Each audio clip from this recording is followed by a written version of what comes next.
Welcome to Inspired Edinburgh. Powerful conversations helping you reconnect with your purpose.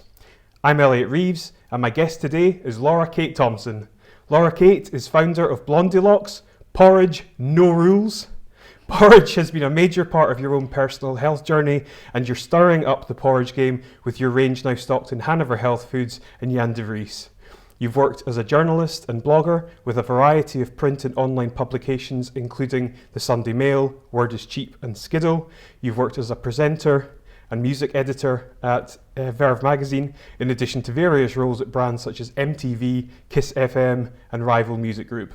Laura Kate, it's an absolute pleasure to have you here. Welcome to the show. It's so nice hearing all that back. It's so funny. It's like reading me my CV. It's like, wow. That's pretty much, it was just your LinkedIn profile. I know, I haven't heard it in so long. Really? It's so funny, yeah. That's great. It's great. So it's great, genuinely, to have you here. I'm really looking forward to this. Me too. And so let's kick things off. So I suppose if you want to start by telling us about, your background and where you grew up, what you were, I suppose, like as a youngster. Oh God. Okay. So, well, I was born in England, and I moved up to Edinburgh when I was about 10, 11. Dad's job moved up here, and went to school. Always hated school. Always. I loved it at primary school. And then I moved up here, I think when secondary school hit. I never liked being told what to do from day one. Yeah. Always. No rules. No rules, that's it. That's where it comes from. I just don't like rules. I just don't do rules. Yeah. I think whatever school, anywhere in the world I'd probably gone to, I would have not liked. But I got sent to an all-girls school up here. Okay. And I felt trapped. I just remember feeling trapped always at school, and I knew it was weird. I've always been a very strong-minded, driven person. Direction was not clear. I didn't know what it was. I was always very creative. Always knew I wanted to create something. I loved art. I loved drama. And school was a struggle for me. It was a real struggle battle. Like, had good friends. Like, friends weren't an issue. I'm a sociable person, and I love meeting people and making friends. But I wasn't happy, I just wasn't. And on my 16th birthday, I left. I literally, on my 16th birthday, went in, I said, right, I'm going, see ya. And everyone who went to my school, it was the norm to go to university.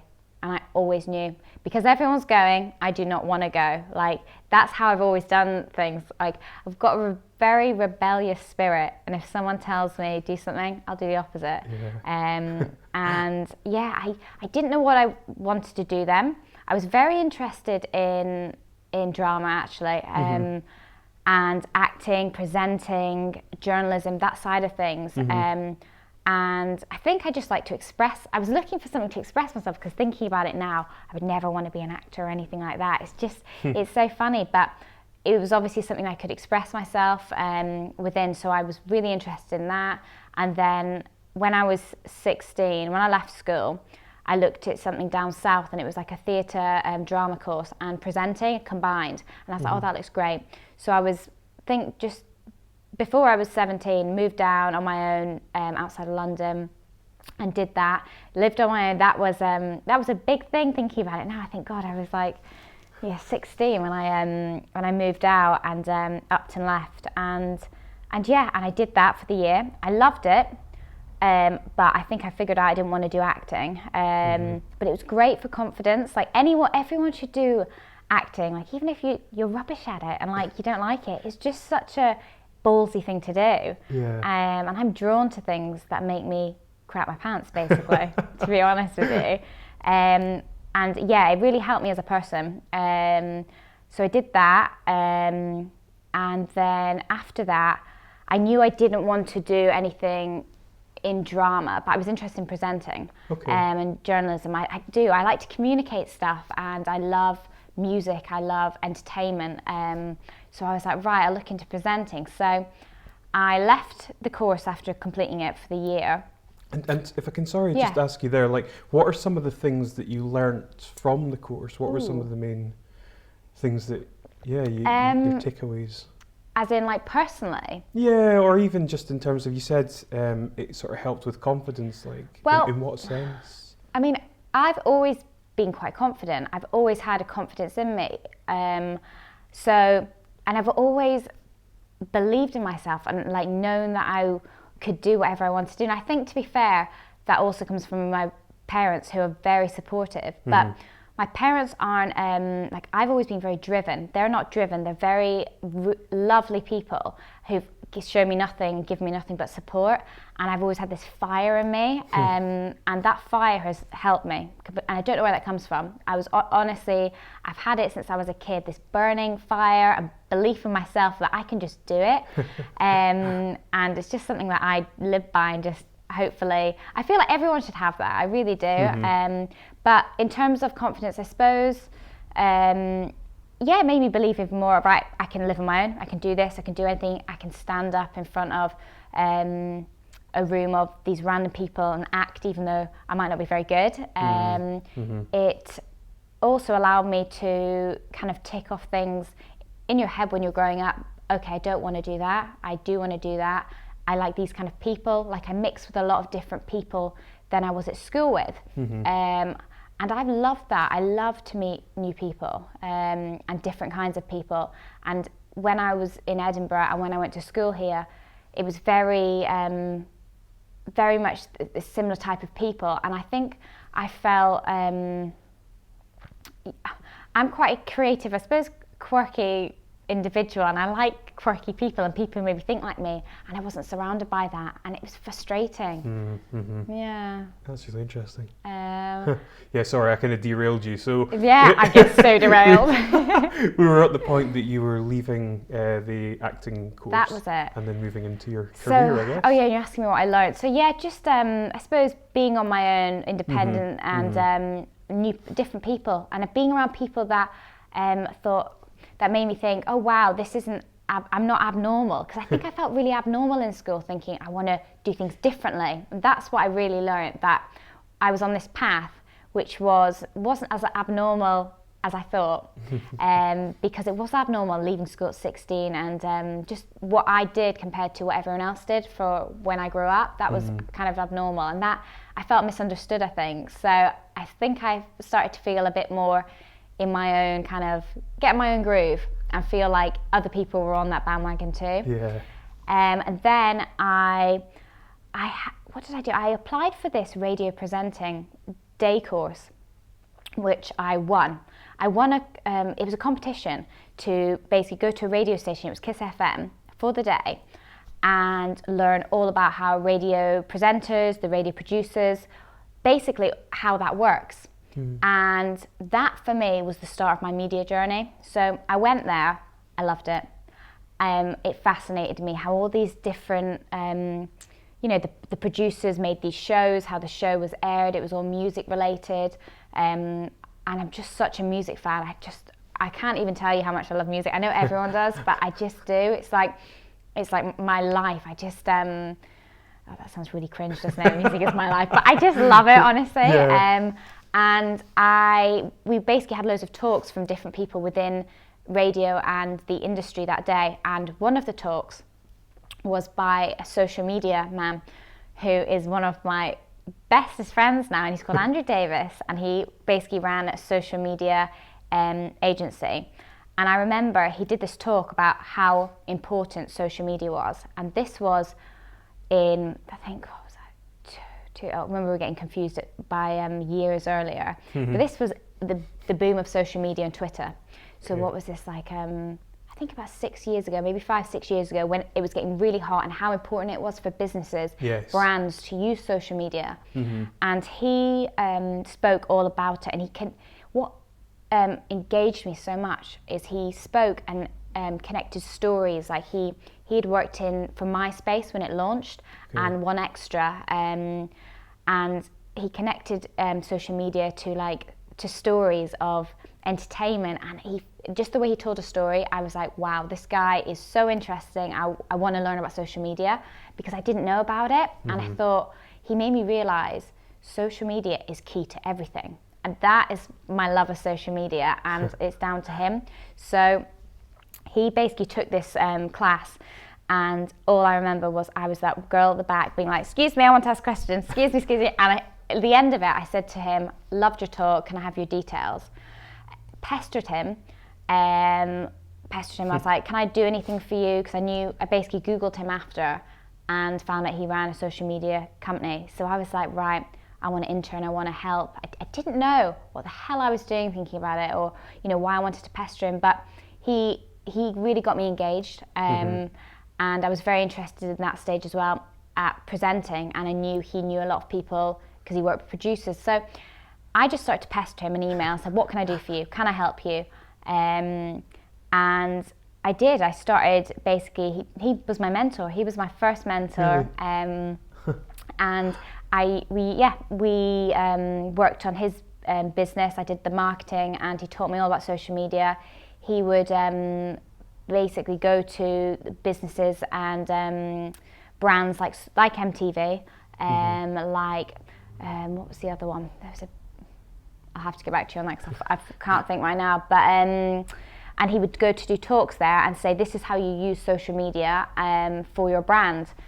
And I learned all about how to use social media from him, and marketing, and that was the start of my media journey, really. And from there, he got me a placement within Kiss FM, MTV.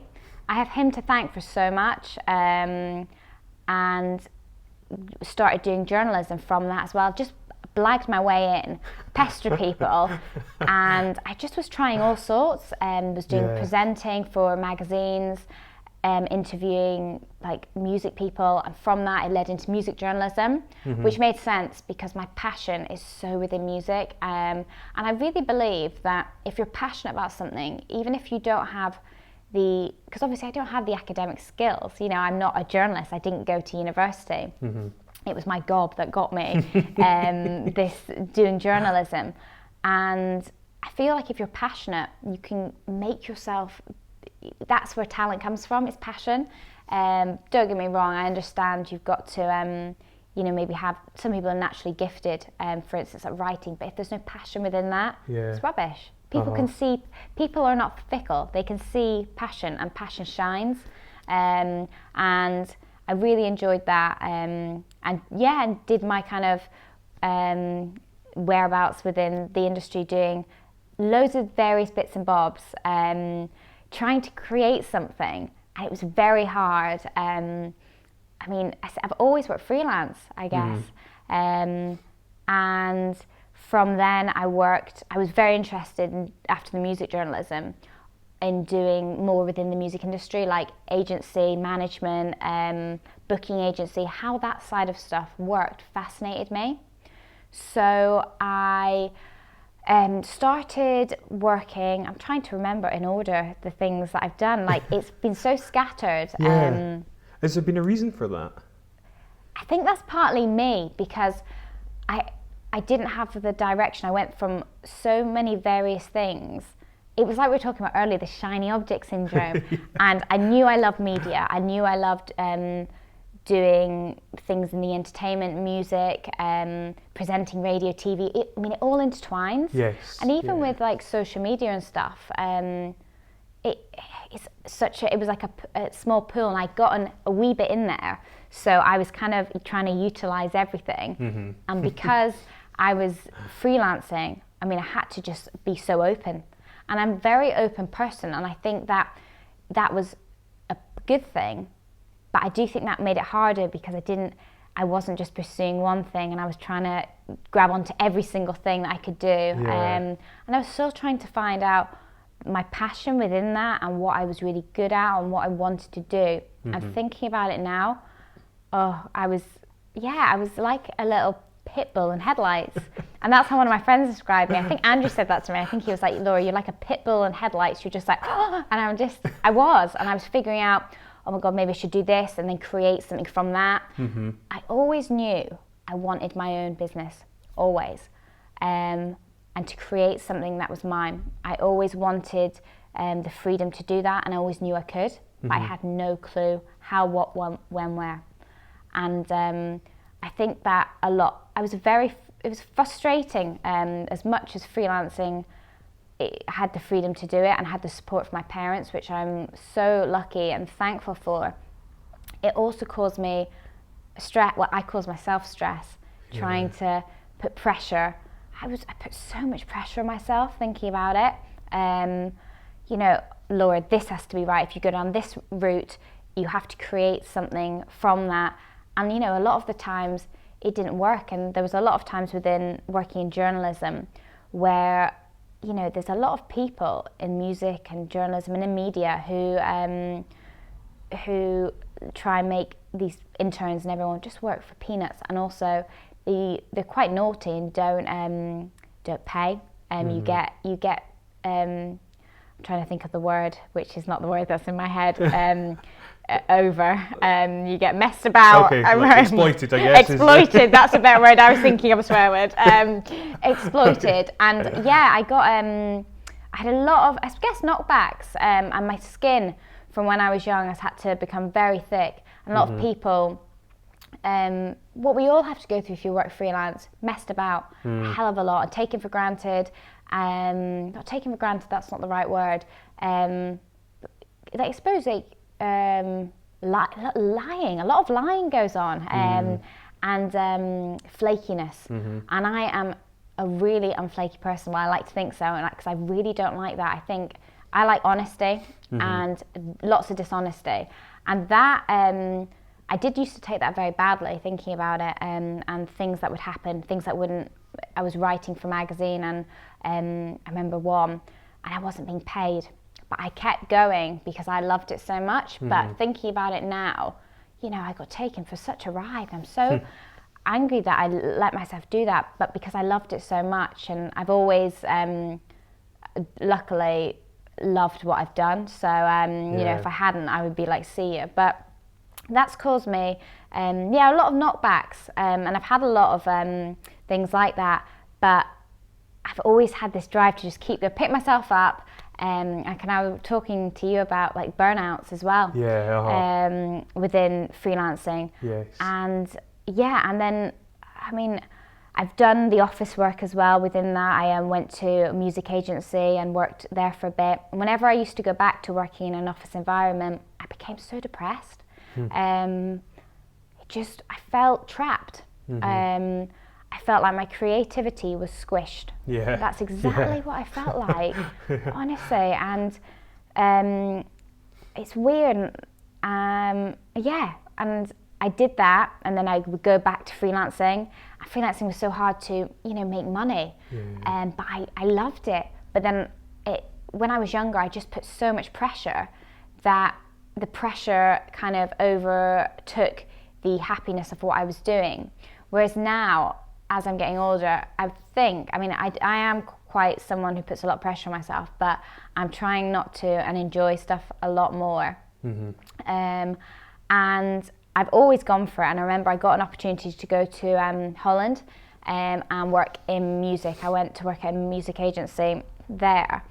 And I did that, and it was a fantastic experience, like literally the best. I knew no one, didn't speak the language.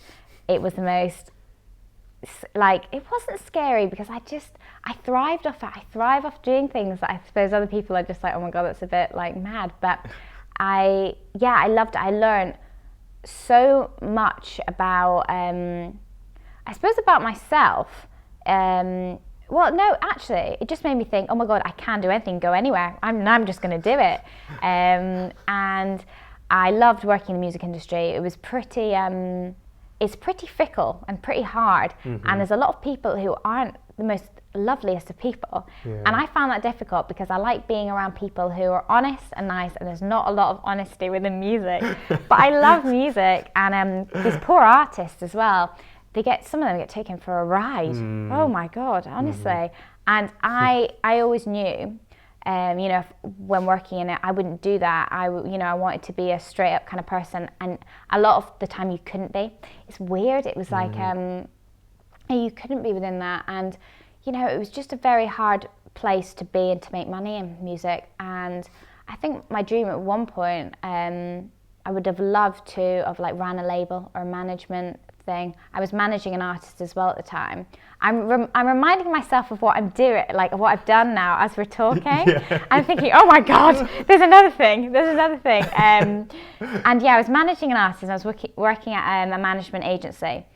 and I loved that. And yeah, I was very interested in maybe creating my own management label. But what I also found and understood was working with artists is you can be so talented, but you've got to have a drive, right? And what I think my strength is my drive and determination. I don't think I'm particularly talented at anything. I don't think, I'm great at that, but if I want to do something, I will do it. And even if I don't have the talent for it, I'll make it happen. And you can be so talented, but without that drive and determination, it won't happen. Like a lot of these artists, they're so talented, but they don't have the drive or the ambition to maybe want to be big, for instance, or to take the next step. And I wanted to work with someone like that, and you've got to work as a team. That's things I found working in the music industry. But I did love it, and to be honest, one day I definitely will go back into music. Do you think so? Oh, 100%. Yeah. Like, I love listening to production, new music, and I feel like I've got a good ear. And for me, I'd love to help someone in the right direction. That's what I feel like I'm good at. I'm good at connecting dots, like A to B. And if someone's got the talent, I'd love to help push them. I suppose that's about relationships, and if you form a relationship that works and you can work together, and also you need to have knowledge. And thinking about it, I was very young. I didn't have knowledge. I didn't know what the hell I was doing. And I remember emailing artists, and some artists who ended up getting signed. And I was like, I'll be your manager. Thinking about it now, no wonder that we didn't work together. I wouldn't have known what I was doing. But now I even feel in a lot more better situation that I could, I would know more what I'm doing, even with what I'm doing now with business. Business is all relevant in terms of the steps you do stuff. You just kind of take it out into a different format, I suppose, for what industry it is. And you learn it's people. Yeah. Business is people, and learning about relationships, how people are, and as you get older, you learn more about how to handle that, and also what you're good at and your strengths are. And I was just figuring everything out back then, thinking about it. But that's such a good way to be, because a lot of people, certainly probably more so of my generation, it was like, I'm going to be a doctor or a lawyer. It was very vocational, and it was long term, and it was like, I'll just do that until the wheels fall off. Whereas your approach is like, I'm interested in creative stuff, so I will dabble in all sorts of things and then kind of find out where to go with it, which I think is a great way to do it. Yeah, definitely. It made it hard as well, though. It definitely did. But I've just had such fantastic experiences. I've grabbed everything with two hands, and I have what I'm really happy, I've created everything, and the most random things. Thinking about it now, I managed an artist who lived in Los Angeles, and then he moved to Berlin. I remember going out to see him in Berlin, and went to a gig of his in Vienna, and we didn't go to sleep. Like literally, he went to a gig and was doing a gig that night, and we were up for 24 hours. And I remember he did this awesome gig in this museum, and he had a flight the next morning, and my flight wasn't till early the afternoon. And I remember I was like, right, you have a great night, get fun. So he gets as drunk as he can. And I was being his manager, so I was like, right, I'm going to be on it, be really mature. And I stayed up the whole night and made sure he got on his flight the next day, and I woke him up. So I think about some of the exciting times and the people I've met by doing things like that. It's just been awesome. I've loved it. And management fascinated me in the music industry, and managing talent and connecting them with brands, connecting this business side of stuff, and then the music side of stuff, and how and what makes money. And it was incredible. It was incredible to learn about that, and I love that. I love the management side of stuff fascinates me. It really does. And like booking artists, and the booking agency side was a lot to do with fees and numbers, and it's just I loved it. I really did, and I wanted to continue doing management. After I worked at this booking agency, I was working in the office, and I just knew I couldn't do a 9 to 5. I just knew I didn't want to, And after that, after doing my stint in Amsterdam, I was still managing an artist, which was freelance, which obviously I couldn't afford to just keep doing. I had to think, oh God, right, I need to make something out of this. So whether it was pulling together journalism, management, and that was what started off my burnout, because it was so hard to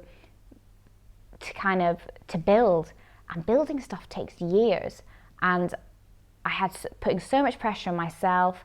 The music industry is such a tough place and so tough to make money out of unless you know. And a lot of people who were running booking agencies, management agencies, were so much older, had way more experience. Yeah. And I think, one of my probably bad things is I'm quite impatient. And I think I wanted it all now. And I thought, oh God, I can't do this. And that's what kind of started me having a wee bit of a burnout, thinking about it now. And then I moved back to London from Amsterdam, and I was working again at a booking agency, a new one. It was a new, a guy that I used to work in the music industry for. He was setting up a new kind of agency, booking artists, and he asked me to head it up. And I was like, wow, this is exciting. I knew in the back of my head the whole time, 9 to 5 doesn't suit me, but it was a great opportunity. And because I wouldn't say no to an opportunity, I was like, right, I'm going to give it a go. So I did that, and it didn't work out basically, and I got once again screwed. It was a bit screwed over by the guy who did it, and it was such a learning curve. I think I put everything into it, and he was like, this isn't going to work out, and I put all my time and effort, and I was absolutely gutted and flattened by that, to be honest with you. But everything's meant to be. And I thought, right, okay. So I got back up again, and I thought, all right, I still want to do my own thing, creating the management agency or a label, and something to do with online. Online's always fascinated me, and that though was the kind of the start of my really bad burnout. After moving back to London and then getting that job, and it kind of went from there. And then that is, I suppose, where we come to BLONDILOX, really. So at what stage then did you come back to Edinburgh? Is that more Edinburgh. recent? Edinburgh. I've been back in Edinburgh for about a year. So I have been such a gypsy since I left school. Like, I've been in so many flats. I've done so many jobs. This is the longest time I've ever been somewhere since leaving school. I've been in Edinburgh, so Amsterdam, then London, Edinburgh. Edinburgh's been about over a year now. So literally, I came back to Edinburgh for BLONDILOX. And to recover from my burnout in London. Right, okay, yeah. So, I've read, obviously, your full story on your website, which is incredibly inspirational. Thank you. It would be fantastic if you would talk us through that. Sure. And some of the lower points, I guess. Sure. So came back from Amsterdam, and I'd always had a few kind of health things with my stomach, and I've always been a very obsessive person. Always. It's just in my nature. I'm a controlling person. I'm a control freak. I'm used to, because I've always been very independent. I've always been able to, and I've created my own things. I've done my own thing. And I'm not used to being told what to do. So I've lived by myself. So also I've always been a bit of a health freak, always. And in Amsterdam, it definitely started then. Thinking back, I started being really picky with food, and really conscious of like healthy eating, which just led to complete obsession, basically. And I moved back to London, and as the whole kind of trying to sort out freelance work, and then the job at that booking agency, which kind of went like that, I became so unwell in terms of stress, and then basically developing an eating disorder, which I was in complete denial about at first. I just blamed on stress, and being in London, not having a job, or like freelancing stuff falling through, the big job falling through. And I've just remembered I did another job after that, which I worked for a PR company, for music PR, and I hated it. Absolutely. It was I forget what I've done. So I worked at this music PR company, and that was, I was like, yes. So that was after this booking agency, which completely fell through, and I was really upset about. So I got this other thing, and I was like, right, this is going to be the start, because I knew I knew that creating my own business, I still had to get a load of experience. So that's what I was trying to do by getting these 9 to 5s. Because I was trying to be smart, because I was like, right, I know I haven't got the experience, but I also know I hate 9 to 5, but I'm going to have to suck it up, Laura, and do it, even if it's for a year or 2. So I got this job in music PR, and I just loathed it. That is really where the stress hit me. So I suppose the kind of eating subconsciously started when I came back from Amsterdam to London, and then started at this new job, and the stress started mixing together, and it just plummeted. I lasted only a couple of months at this job. I was just so unhappy. I hated it. Creativity was squished. I felt like stupid being there, and I just knew I was not. I had so much to offer, yet I wasn't being able to. I felt like I'd taken 10 steps back. The people, the environment, it was just horrible. And I was like, I love working in music, but the people, I was like, I can't do this. I just kind of fell out of love. I was like, this is not for me. And I think for so long, I was so fixated. Once I set my mind to something, I like to follow it through and do it.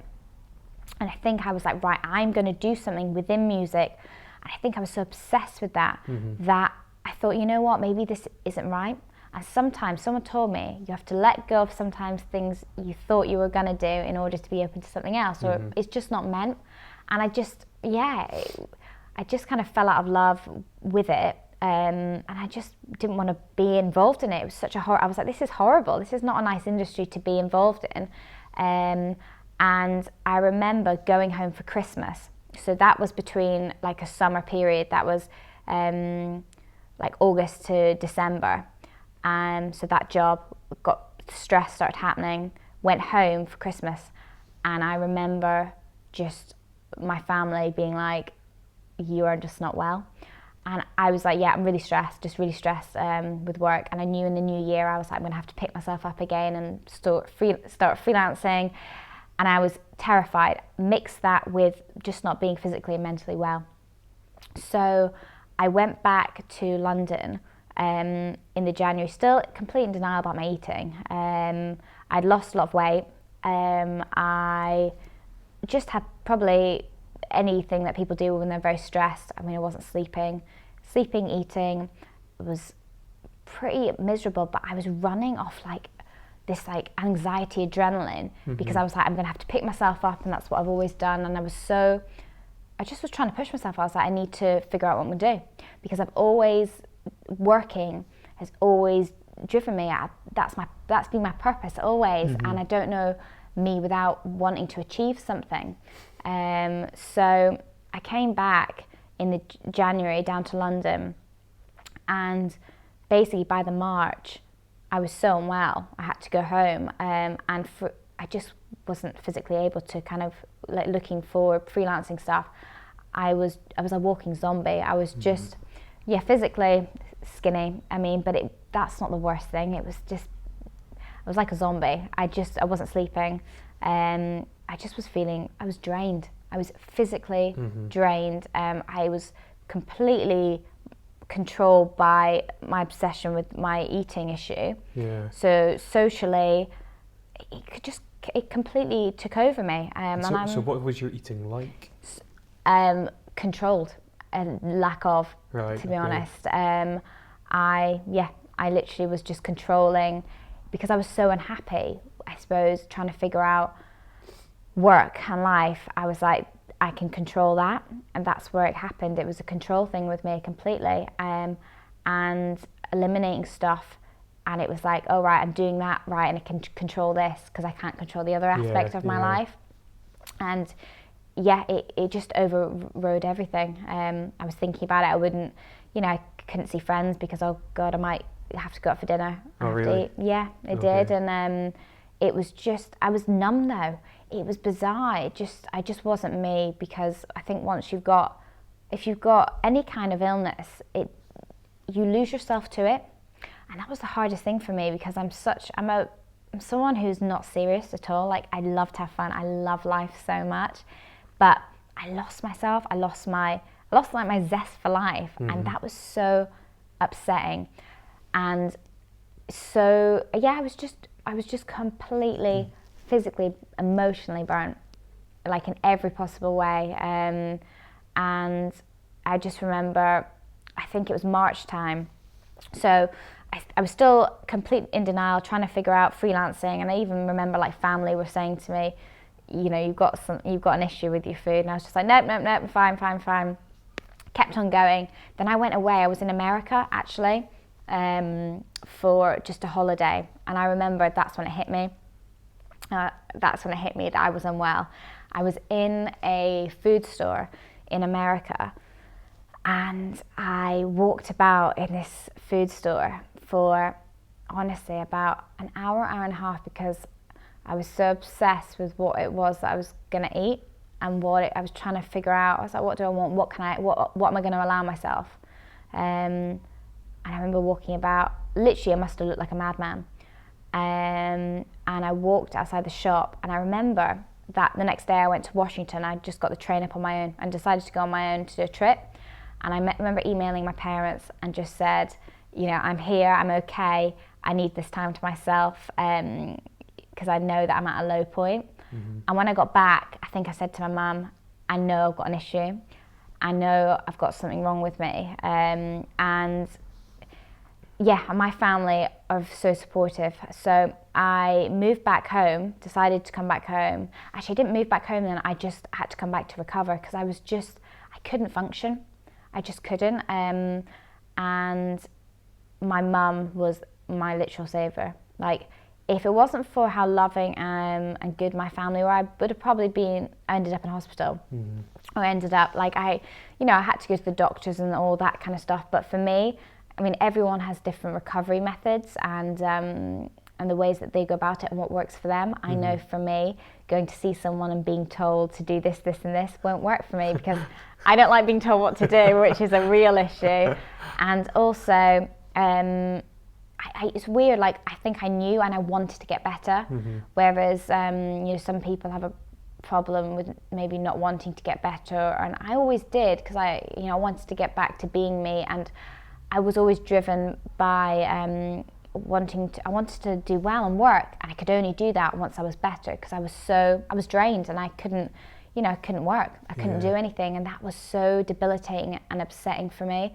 I felt like I'd once again taken 20 steps back, and especially when you work freelance, because at the end of the day, you take one day off and no one cares. You've built something up and you've got to keep on. It's like being on a hamster wheel, mm-hmm. because you built it all yourself. So if you go away for a couple of days, couple of weeks, couple of months, you have to stop everything, and nothing works without you there. So I think I've always felt a fear of being like, oh my God, I've got to keep on with this, and that's where the hamster wheel's been for me. Yeah. So it's weird. I think thinking about it when I was younger, all my personality traits, and was always going to lead to something within the eating disorder. I felt like it's just something that I have to deal with in battle. Yeah. And when I get stressed, I have to control something, and that's just my go-to. Yeah. So then, what was, I suppose, your path to recovery, and how did that converge with BLONDILOX? So, path to recovery was going home and accepting, first of all, that I had. Yeah. Acceptance is basically where it all starts. Literally, and admitting, I was like, oh my God, I'm not well. Mm-hmm. That was the first thing. My mum and my family, I think having an eating disorder is so complex, so hard to articulate, and also as well, I still feel I'd always like to be careful on how I speak about it, because if you're dealing with it, some things that I say, you become very aware when you've dealt with something, when you've had a mental illness, and you don't want to make triggers to other people, or also as well, you realise that everyone's illness, no matter what the kind of the mental illness is different, and there's no labels. I have such a problem with labels, like right, you've got this, this and this, so you're this. No, you are you, and you've got whatever you have, and you deal with it however is best for you. And I've always been very lucky that I've had the freedom to be me, mm-hmm. I've also given my parents no choice to be me. Like, I've always been just so strong like that. I've been like, this is how I'm going to do things and be how I want. And I've never been apologetic to that. And that's worked in my favour a lot. Because I think a lot of people, you know, will struggle in silence because they maybe don't feel they have the freedom to be able to do it the way that they think maybe society, you're supposed to do things. And I've never thought like that. So that's helped me a lot, I would say. And the fact that I've got a rebellious spirit, I've always done it how I want. And yeah, my road to recovery, I literally just chilled at home, went for walks. I literally took 10 steps back and became kind of like spiritual. I got into yoga, meditation, everything I tried. I was so open, and I'm a very open person. Like, I'm like, if this is going to help. I'm also very like, I like natural stuff as well. So I had quite a few options with the doctors and GPs, and just didn't fancy that. I just didn't. I didn't want to go down that route. I wanted to do it my own route, my own way. So outside, like exercise, educating myself on health foods, and as I started to kind of get better, I remember I had notebooks everywhere, right, what I'm going to do when I get better. And what I've done in freelancing so far, what my skills were, I would write down everything. What I don't want. And I was figuring out, when I became really unwell, I figured out a lot of what I didn't want, what I didn't want to do, who I didn't want to be, or, you know, and I'm realizing that in the music industry, there were so many awful people. And I was like, I want to be around people who inspire me and who are nice people and who want to help each other, like in business. So it was back on the thought of, right, what am I going to do business-wise here? What do I want to do? What do I want to create here? Always loved health foods, always. And as I was recovering, you know, educating myself on food and what I was going to eat, I started eating porridge. A lot of it. And it was really like, didn't really think anything of it. And then the two things happened. Well, when I was in London, actually, there was a health food cafe at Porridge one, and I loved it. I was really obsessed with that. And that was actually before I moved home. So just before I moved home, I got the idea for BLONDILOX. So I came home to recover. Then I went back to London to come back again. Because, I mean, you can't just pick up and leave. I had to sort out the flat and stuff like that. So did my fair bit of recovering, with basically going back home, relaxing, and literally having to zen out, exercise, yoga, eating well. That put me on a good path. Definitely recovery. It wasn't like that. It doesn't just happen. And that I got myself into a better place. And physically, I was then able to go back down to London. And I decided, I remember my dad saying to me, he was like, you really like health foods. He's like, why don't you do something within that? And I was like, yeah, actually. So I thought about it. I mean, I'm a big chocolate freak, so I thought about doing a chocolate thing first. And then I thought about porridge, because one, I was eating it. Two, I started becoming obsessed with this porridge cafe in London, and I went on a trip to Copenhagen, and in Copenhagen there's a porridge cafe. And the moment for me, BLONDILOX happened, was when I was having breakfast on my own in this porridge cafe. I was with my dad, actually. I went with him, accompanied him on a work trip, and just had porridge. And I remember sitting there, and honestly, it was a penny drop moment. I just thought, I'm going to do porridge. And what I'm like, if I make a decision, that's it. I thought, this is it. This is what I'm going to do. Stayed up the entire night, Googled the guy who started the porridge cafe there, the girl who did it in London. And I remember meeting my dad that night and just said to him, I know what I'm going to do. I've got it. I've got the idea. I didn't tell him, because if I do something, I have to be 1,000,000% certain. Slept on it, didn't tell anyone for about 2 weeks. Googled, researched how these people started their porridge cafe, because I had an idea, because I knew I was moving back to Edinburgh, like full time. So I recovered in Edinburgh, had to move back to London, just to sort tie up stuff to come back again. And also, I moved back to Edinburgh to start it. Porridge makes sense in Scotland. That's what I thought. It's a great place to start a business. it was a hell of a lot cheaper. London burnt me out and I became very unhappy there. So, and also I had to take a couple of steps back and go home and still recover, very much still recovering. And I knew that it's weird. BLONDILOX then became my focus, so my obsession died down from the food. And also I knew if I was going to start a business, I had to be well. I had to be well. And also if I was doing a food product, I've got to be able to function, and it made me have to look after myself. So I did it for selfish reasons as well, I guess. And yeah, those 2 weeks I spent thinking about BLONDILOX, which had no name.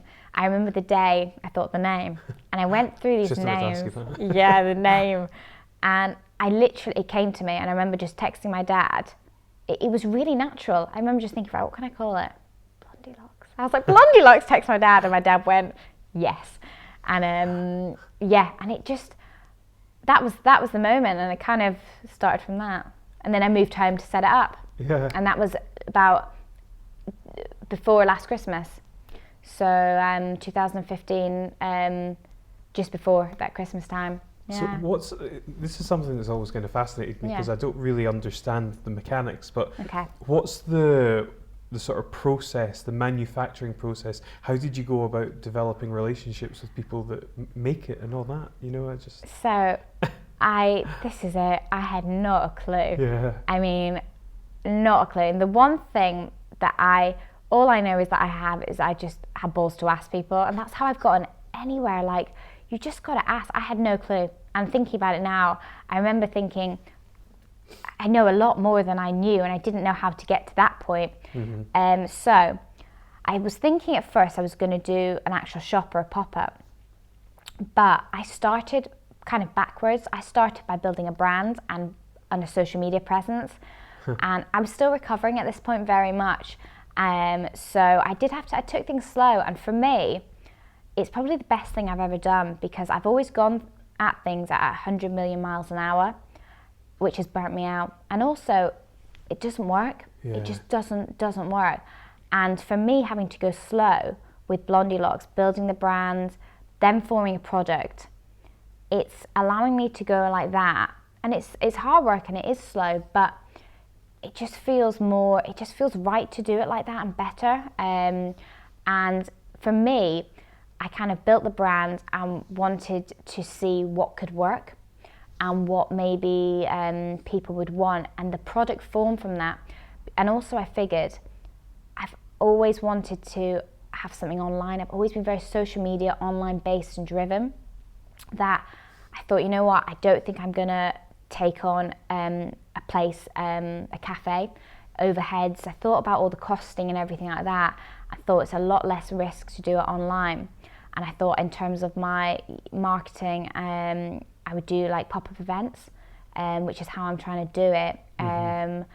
And the product I started doing porridge toppings, and then I started doing blend bags. But for me, I literally just had to Google and ask questions and meet other business owners. I would just email people at the beginning and said, I have no clue what I'm doing, can I meet you? And that, for me, that's how I figured out every single step, and I have everyone to thank, because it was through help of other business owners. And Edinburgh has been fantastic in doing that and meeting other people with businesses. They've helped me because I had no clue, and it's just by having coffees with people have literally helped me. Yeah, I've been like, well, what do I do? Do I need a certificate? So yep, I did. So I had to do a course. You have to do a food, health and safety course. And then you have to find out all about labelling. But I've had to ask every step of the way other people, but people are so lovely in the food industry, and they're willing to help you, and that's, I'm still figuring as I go. Does that answer that question? Yeah, it definitely does. Yeah. Excellent. Good. So what's the longer term vision for the brand? So for the brand, how does it tie in with music? Blondie Box. Yeah. Blondie Box! I've got it! New business! I'm going to have to trademark that. Oh God, that's really good. My mind's going to be buzzing tonight, being like, Blondie Box, what can I do with that? That's awesome. That doesn't tie in with music. That'll be another thing, for sure. BLONDILOX is, I want it to have, it's going to be food range, porridge, oats, snacks, healthy snacks. I see it, as that, but I also see it as more than that. It's something that means something. For me, it's come out of me overcoming, an eating disorder, and I hope that other people see, and anyone who's going through any type of mental illness can think, you know what, I will be okay, and anyone can do anything. I've always thought that, and I always believe that, and I just hope that, if anything, it just inspires anyone who's battling anything or having a crappy time in life, or even in a crappy job, thinking, you know what, I can set up my own thing. That's literally what I love. And also raising awareness, because there's still a massive taboo about and stigma with eating disorders and mental health, and that's just crap. Like we all have to deal with stuff in life, and we all deal with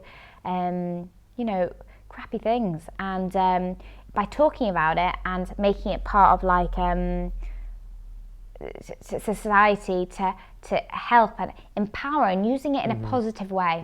That is what I want, and I want it to be it's a brand that's fun, that's yummy, healthy, that's all the things I want it to, but not serious, and quirky, and something stirring up the porridge game. I want it to put waves into other porridge brands, and I want it to be a fun one and a quirky one, and have my own style about doing stuff, which I hopefully do by doing bespoke blends, and coming up with a different range that's just a bit quirky than others, but also it has a core belief and meaning and story, and whatever that kind of takes on as well. So I want it to stand for more than just porridge and food, which I hope it does, and also be fun. Yeah. It is. I mean, certainly your website and your social media channels all indicate that. I really like the style of it. So I know that your kind of primary social media platform at the moment is Instagram. So what's your kind of strategy, and what are you hoping to? How do you see that developing? So from the first thing I made a decision was Instagram. That was social media for me, was how I kind of started it, and I kind of made a massive decision to concentrate on Instagram. I remember speaking to, I think it was Andrew once again, and I said to him, right, what social media should I concentrate on? And he said Instagram. And so that was my baby. I used that as almost my website at the beginning. Instagram is so huge within the food industry, visually. Yeah, exactly. Yeah. And the reach it can get, and it just works. It really does. And so Instagram is always going to be, I think, the number one for me. But in terms of selling, I think Facebook. Yeah. And this is an area which I want to learn about, and I want to kind of work with and make that part of my, I suppose, business model, especially online. But it's really funny. Instagram comes naturally to me, whereas the Facebook and the Facebook business side of stuff is tricky, and I'm still learning it.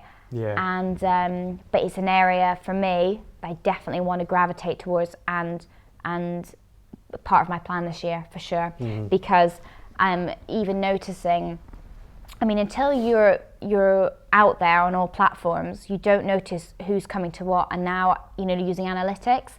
So looking at my analytics, I can see a lot of people go onto my Facebook page. So if I need to work out how I can utilize that in the business sense, because I'm good at the branding sense. But but I suppose it's about being aware of your strengths and your weaknesses, and then wanting to, once you've figured out which are the ones that you need to work on, then but Instagram will always be the main hub. But I'm in terms of business and selling, I also want to concentrate a lot on Facebook for sure. Twitter's good.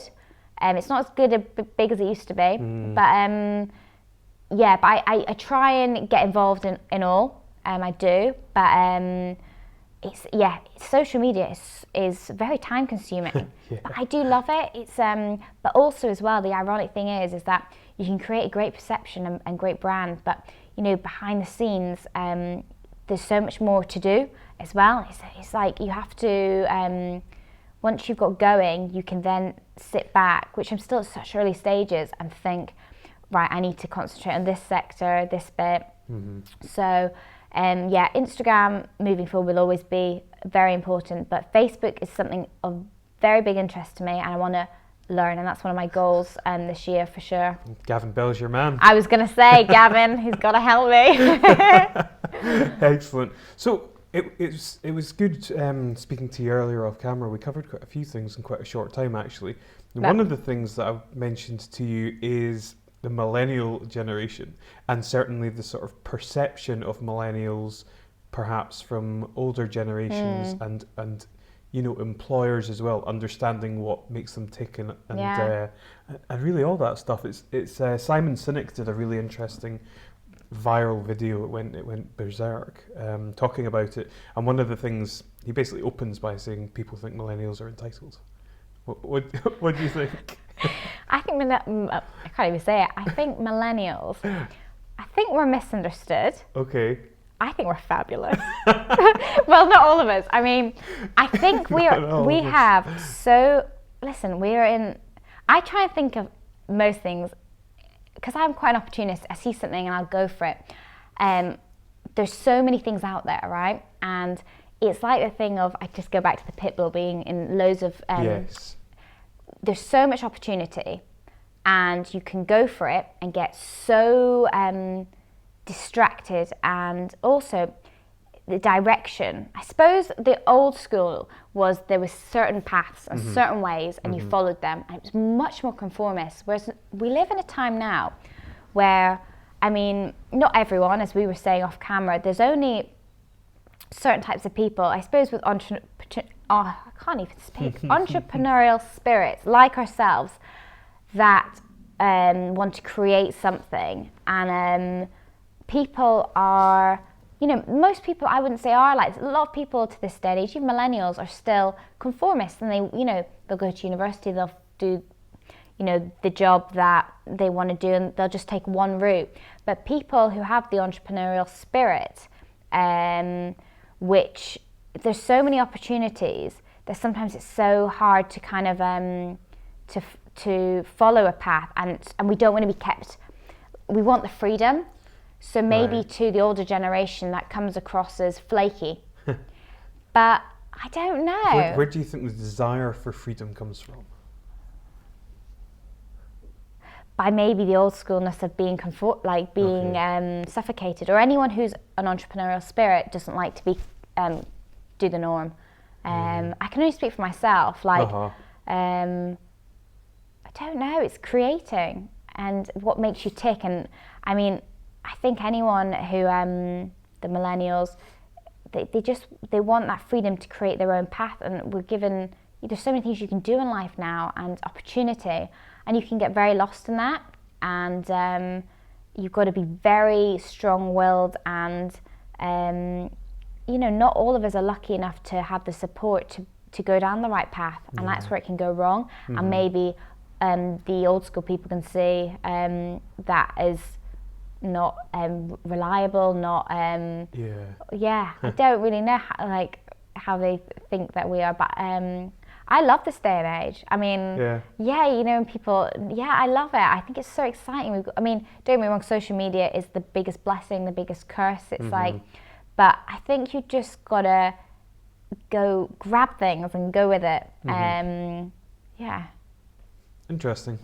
I don't know if you'll know the answer to this, but of your generation, if you like, how many people are pursuing entrepreneurship versus traditional career? Or interesting. I would say, I don't think a lot. I don't, like, when I went to school, I was the only one like me, for sure. And I felt really misunderstood and really, really weird, to be honest. No, I wouldn't, you know, my family, I'm the only one who's like me, who wants to create my own my own business and an entrepreneurial spirit. You know, I surround myself with art, but that's because I've immersed myself in it, and I've made an effort to. It's not natural. I wouldn't, like, if I was going out to a party, I think very few still. I mean, I think the opportunities are all there to be able to do that, but most people they don't think outside the box, not in a negative or critical way, but they don't, and a lot of people have fear that holds them back. And I understand that totally. It sounds so weird, I gravitate towards fear and what makes me feel uncomfortable and pushes me. And I don't think, no, I'd say out of 10 people, only 1 or 2 people could be like wanting to create their own thing. I think it's really small, and but it's getting more and more for sure. But yeah, I do. Yeah, I think it's that's quite, interesting. I think it's a small number. I don't know, I'm maybe falsely under the impression that like everyone who's, you know, kind of in their 20s is now looking to pursue the avenue of an entrepreneur. Wouldn't that be a nightmare if we were all doing that? Yeah, I know. Yeah, exactly. Oh God, I know. I mean, I think it's all there for people to do and grab with both hands. But I mean, as we know, doing your own thing is bloody hard. Yeah. And it's not easy. And I think a lot of people will try it, and you know, it takes real downs to keep going. Mm-hmm. And you know, there's a lot of people who just maybe can't do it, won't do it, don't have that drive to keep going, because it's very it's soul bashing at times. You put everything into everything you do, and there's a lot of knockdowns, and people aren't used to that. And yeah, so I still think it's you know, few people, but definitely more and more. I think the opportunities are there more, and the freedom to do that. It's just maybe, no, it's, I love meeting people who do it. I do. That's great. So at this stage, we've got a really good sense of who you are, you know, what kind of makes you tick, your journey, which is really fascinating and massively inspirational. But I suppose I'd like to maybe go a bit deeper around about, you know, purpose, success, that sort of stuff. I do enjoy speaking about these types of things. So, you know, as far as purpose is concerned, what do you feel is your purpose? Figuring it out still, for sure. To create. Creating is I love to create. The freedom to create just makes that, it's just my happiness. And just at the moment I'm creating BLONDILOX, and I love it. I love every aspect of it. Creating something is my purpose, and I don't know you know, what that's going to be in 20 years. Purpose. Creating is my purpose for sure, and being inspired. Yeah, I think at the moment. It's a good answer. Is it? I like that. Yeah, definitely. Yeah. Yeah, because it's broad, but it seems to very much fit in with how you are as a person. Yeah. Excellent. Cool. What do you think you'd like your legacy to be? My legacy, I love girl who created some kick-ass things. Yeah. Just and that hopefully inspired. I really like, and I'm sure like everyone who like is an entrepreneur will say things like that. But yeah, I want to like, the girl who something kick-ass, just something awesome, like to be remembered. You're doing something like not a business that's kind of quirky, or like that's fun, and that has that's inspired and done some good with it as well, and you know, kick-ass, that's what I want. Exactly that. I just love that word. I think so. She's done something, she's created, as long as they're created and inspired, kick-ass, those 3 words. There we go. There's one of the words on your website which is kicked about a fair bit these days. Oh, what? Hustle. Oh, I love it. She was a hustler. Yeah. That's what I want. Yeah, my legacy. Kick-ass hustler. Kick-ass hustler who created awesome things and had awesome impact. There we go. I just thought about it.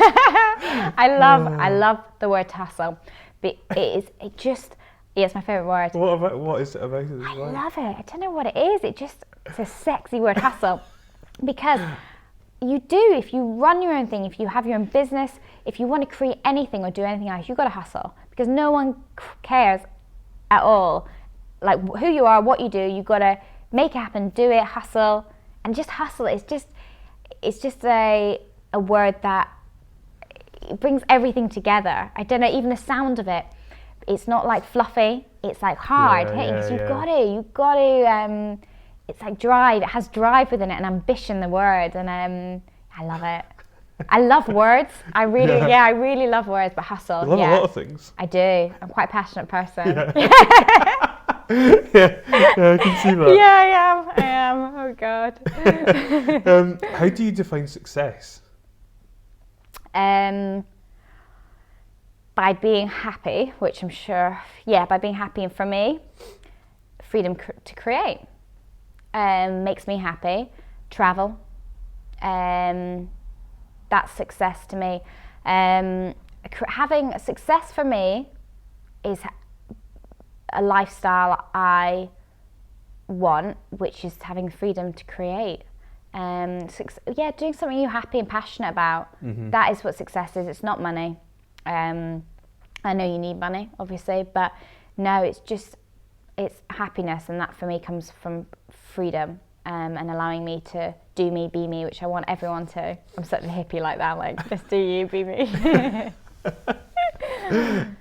Who or what inspires you? People. Yeah? People, no one specifically, like my parents, I love them to bits, and they have provided me with nothing but support and love. But they're not driven like me at all, and I've always had this drive and connecting with others throughout my life. Travel inspires me. Travel is my biggest inspiration. Without travel, I wouldn't have done half of what I've done, because it's weird, like, living in Holland, stuff came from that job, living in London, everything's connected and has followed on for me, and I've had to push myself, and I've done a lot of traveling, been very lucky, and it's always inspired or given me ideas to do this, that and the other. Copenhagen, I had the idea for BLONDILOX, and if I hadn't have gone, I wouldn't have had BLONDILOX. Travel is just my biggest thing. Honestly, it just inspires me, and meeting people when I'm away, and people who run businesses, and they inspire me, and people from different countries and cultures. Hearing people's story and how they started, how they did it. I love to learn, I really do. And people and travel, that's what inspires me. Cool, good answer. Yeah, it's the sort of travel aspect you kind of touched earlier when we were speaking about being a kind of digital nomad. And I suppose gypsy. It's for that sure. kind of maybe idea of not being kind of tied to the one thing, I suppose. Well, that is I hate it. I don't like being tied. I've since being in school, I don't like being told what to do, where to be, or being in a classroom. I was just like, nope, this isn't for me. Yeah. My dream, I just want to be able to have, I want to have something that I could be anywhere in the world. That is exactly what I want. That for me is freedom, that for me is happiness, that for me is success. Yeah. And I've always been a bit of a gypsy. I don't like to be tied down. And with online, we live in a day and age where we're very lucky. We're so lucky we can have this and do this, and it's so exciting for young people. You can create so many opportunities now, and to be able to do that and not be tied down. Cool. What's the best piece of advice you've ever received? Best piece of advice? I've not actually, there's nothing, one thing comes to mind. And one person told me, I worked with him in the music industry, and he taught me a lot, and he wasn't actually that nice or honest to work with, thinking about it now, but he gave me some advice which has really stuck with me, and because of how he was, I remember he taught me a lot in terms of, I was like, I don't want to be like that, I want to be a lot more honest, but he always said to me, he was like, never assume. And you should never assume anything. Communication's where a lot of things, I think, go wrong. And yeah, I never assume anything. Like, I always want to check, or I would always go with my gut. So never assume, for some reason, has always stuck with me. Yeah, you need to always check things, do things yourself, go with your gut. Yeah, that's really random, but it has stuck with me. Yeah. And just, no one's really, I've always listened and take other people's advice, but just literally how I do stuff is I just go for it. So I just use that and just go for everything. I think it's Richard Branson says, screw it, do it. It's this thing, which I love. I'm just like, screw it, do it. I'm going to do it for sure. But yeah, advice, I'm quite a evolving person. I'll take advice and I'll move on I'll adapt to it and I'll do it. Then I like to hear someone else's advice. I've had loads of good advice, definitely. And I'm always take advice, but nothing specific has stuck with me, but just do it, go for it. Whatever I've done, that's the kind of advice, but no one's given me it, if that makes sense. Yeah. That's a good answer, I like that. I really like the never assume. Never That's great. assume. It's a great piece of advice. Isn't it? Yeah. But it wasn't at the time, but it stuck with me because he went, never assume, Laura. I think he was telling me off, and it was like, and I just remember thinking, I'm never going to assume anything now, ever. And I didn't. I would always check and make sure, and you just shouldn't assume because you might be wrong. And also, the way people mean things and say things, you might take wrongly, but they might not mean it like that. And communication is the biggest issue in like business, and it's so important as well, and even with relationships, and how, someone says something, just because they're saying it, they might be saying it and you might be taking it in a way that's not meant, and you should never assume that. Yeah. So I thought, it's always stuck with me, that in personal and in business. Yeah. If you had the opportunity to speak to the 20-year-old you, what would you say? God. Just chill, just don't worry as much. No, I'm never going to be chilled. I'm not a chilled person, and I don't want to be.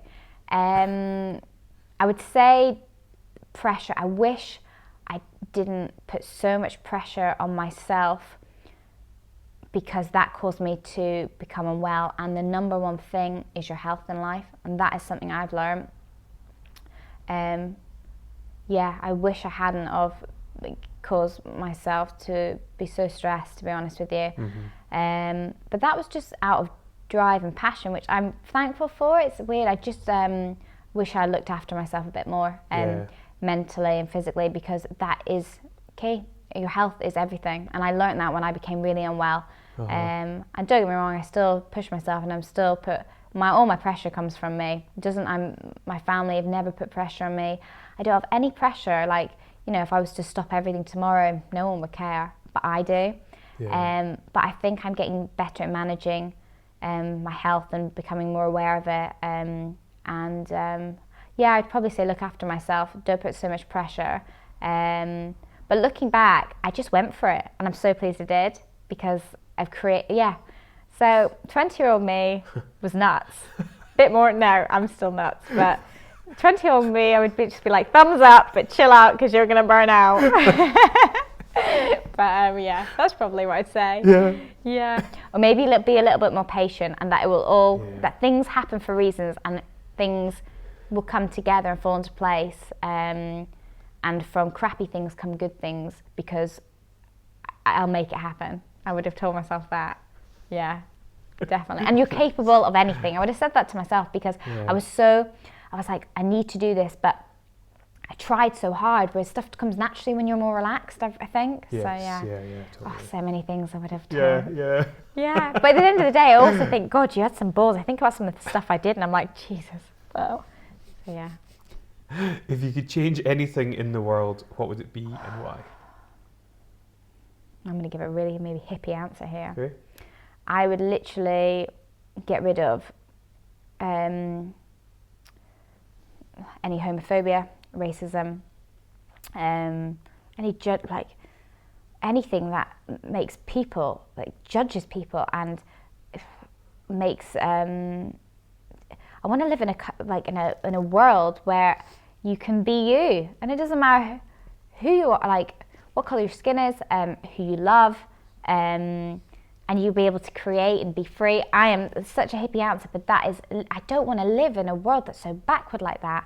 I just want to live in a world that, people can be themselves, love who they want, do what they want.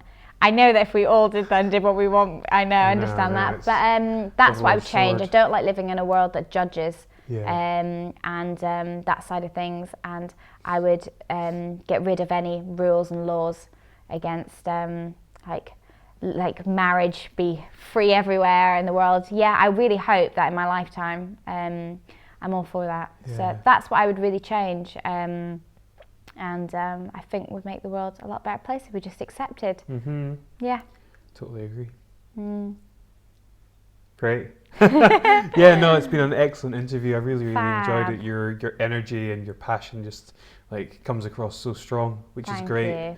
you. And again, I think your story is really, really inspiring. I think the advice that you would have given to your 20-year-old self still applies. I think you can just take it easy and, Yeah. you know. I think you're right. I think that's going to be a lifelong lesson. I'm Yeah. going to become like 40 and be like, Laura, you need to chill. I just can't though. There's like a Yeah. it's just like a burning fire in me that I just don't know where it comes from, but I do like it. Yeah. It keeps me on my toes, and I tire myself out. I tire everyone around me out. But hey, that's just me. Yeah, I suppose knowing how to channel it is really That's important, it, you know. and that is the journey and the life. Yeah. My purpose is probably to find out how I'm going to channel this fire. Yeah, yeah. Yeah. That's brilliant. Laura, honestly, thank you so much for Thank being a guest. you. I've loved it. Me too. Great. Cheers. Thank you. Thank you for taking the time to watch Inspired Edinburgh. If you enjoyed watching this video, I'd really appreciate if you'd like and share it. You can also sign up to our mailing list and social media channels using the details coming up on your screen now. If you have any feedback or suggestions, please feel free to comment. Until next time, reconnect with your purpose and inspire others.